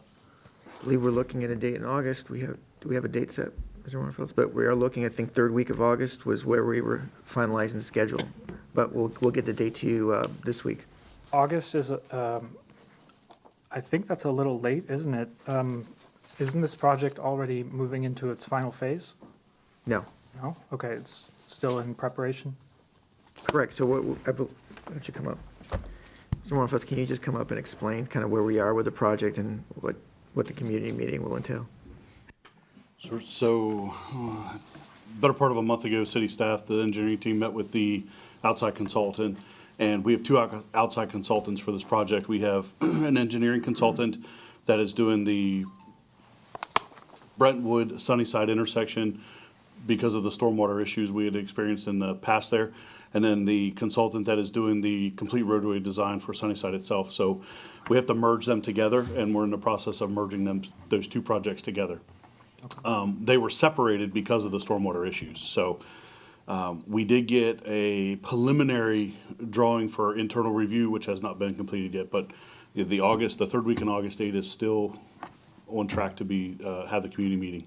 Okay, great, thank you. I was worried that things had already sort of escalated to the point where there were final decisions being made with the engineers, so. No, sir. No, we're still working to get the two consultants merged. Thank you very much. Good. Any other council I business? mean, I could make a comment about some of these chair rulings from the past, but I'll spare us the burden of that. I said I could make a comment or two about these chair rulings that have continued to be an issue. Oh, But I'd rather not. So, if you'd like to have that discussion, we can do that at another date, perhaps in a workshop, or perhaps we can have that coffee that we all voted to have but never did. I know what a substitute motion is. I'd love to do that. I know what a substitute. Maybe you ought to brush up on it because I'm not silly enough to make one of those. So thank you. I yield the floor. Well, thank you. Any other council business? Any new business? Yes, Vice Mayor. Yes, thank you, Mayor. Wanted to let everybody know that there's new art in the City Hall Art Gallery. The artist is Roxanne Tobiasen. She's a local artist, been in the Arts Festival many years, but it's out there, so come see it. It's good art. All our art's good. It's different, so come out and see it. Very good. Thank you. New business or board reports? I have one thing. I see our fire chief is not here, but I do want to say thank you to our firefighters. It's not really a city initiative, and I want to respect people's privacy, so I don't want to divulge too much, but our firefighters on their time off have really stepped up to volunteer a family in our city who's struggling through a medical crisis right now and needs some help to sustain their properties and stay, just to keep things up during the growing season. And between like 2 phone calls, the firefighters jumped right in. And like I said, this is not a city initiative. This is our firefighters on their time off doing this. And unfortunately, Chief Kemp had to leave, but hopefully this word will get back to them that just want to publicly acknowledge that. So, and I don't have any other new business. Is there any other new business? Okay. City Manager's report. Thank you, Mr. Mayor, members of council. As you are aware, the Hillsborough County Planning Commission have invited the Temple Terrace City Council to participate in a joint workshop. I think they want to discuss the progress that's been made on the comprehensive plan updates. They are suggesting Monday, August 17th from 4 to 5:30 p.m. at the, we've already tentatively booked the room at the Lightfoot Center for that workshop.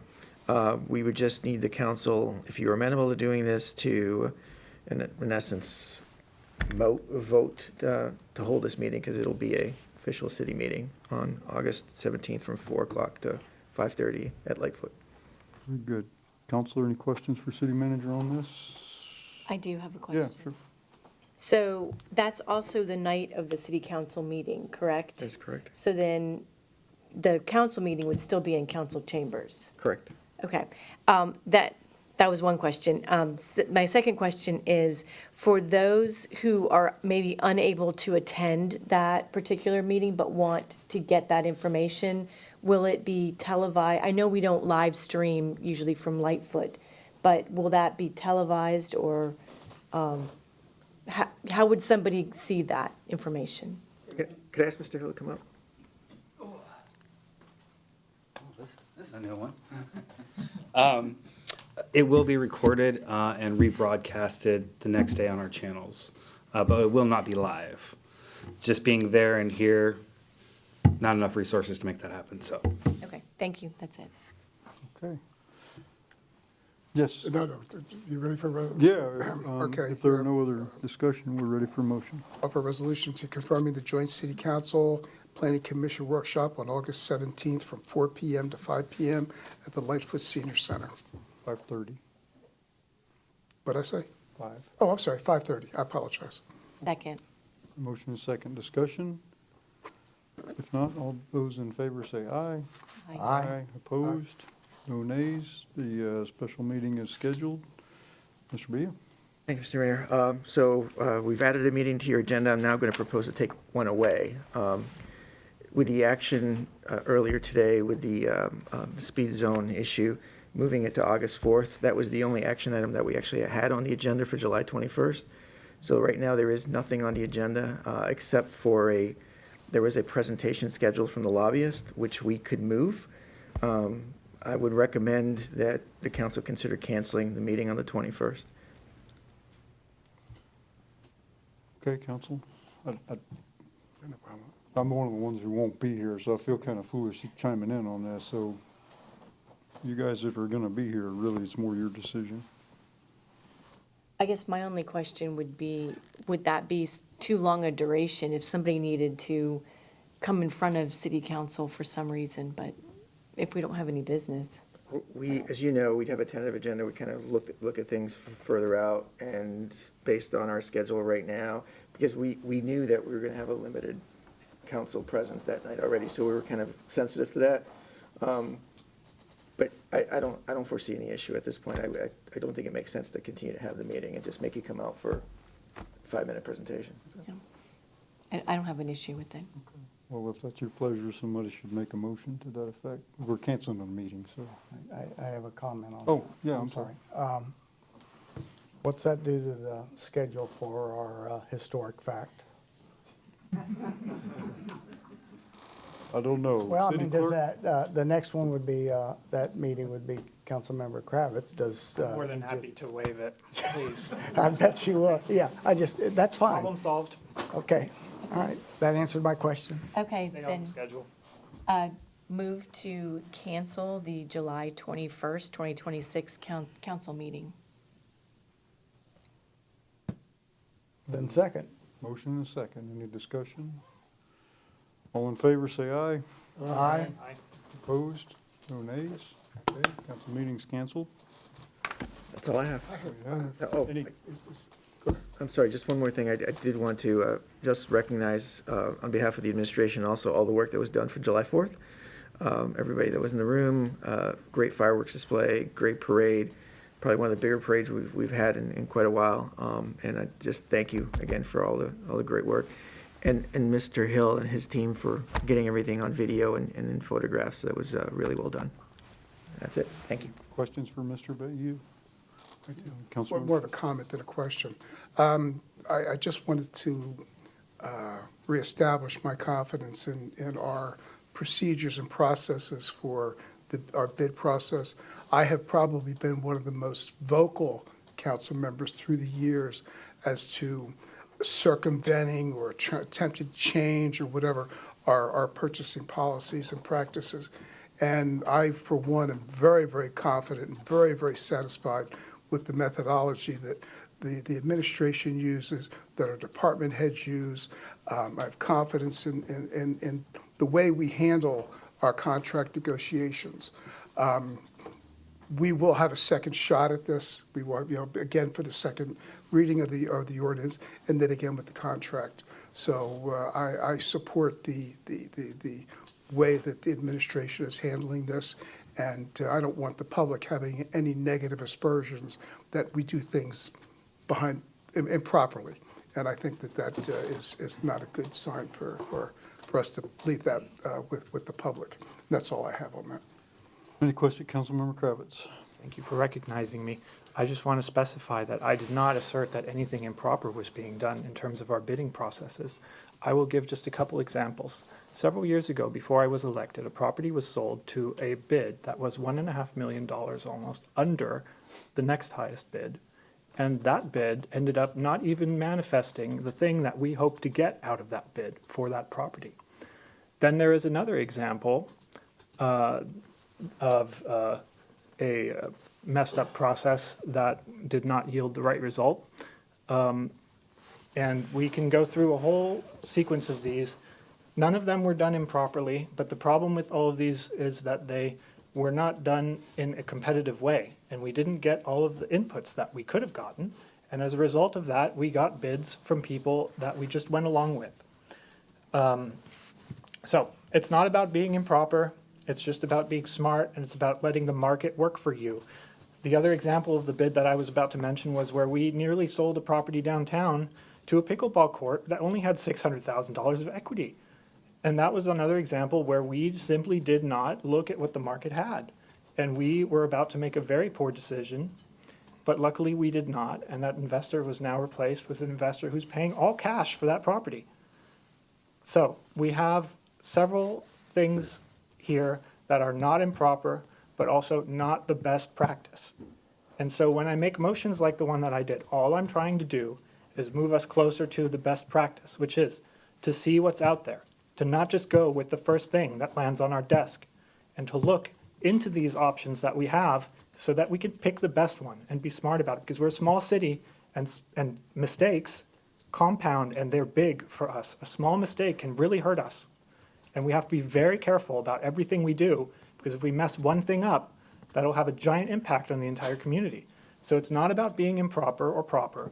It's just about doing things in a methodical way and doing everything we can to get the best possible outcome. That's all it is, and you're more than welcome to vote no on all of my motions or fail to second them. I'm not going to change my approach to this, because this is the way to do it. This is how you don't end up with a really bad contractual outcome, is you look at all of the different possibilities out there, and then you make an intelligent decision about which one you want. And you don't just go with whatever lands on your desk first. So I'm not saying that we're doing that, but as long as we're not even willing to look, there's no way to know, is there? I yield. City Attorney's report. Yeah, one thing real quick, I have one lien reduction to report. It was for property located at 10027 North 52nd Street.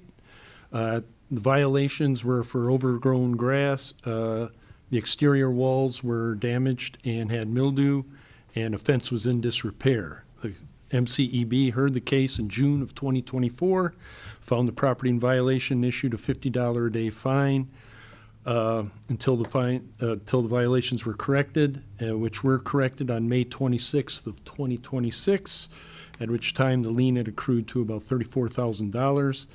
The lien was reduced to $1,000, plus we recouped the cost of $257, so for a total of $1,257, and that lien reduction has been paid. Thank you, Mr. Mueller. Questions for the city attorney? Seeing none, any other business to come before the council? If not, we will be adjourned.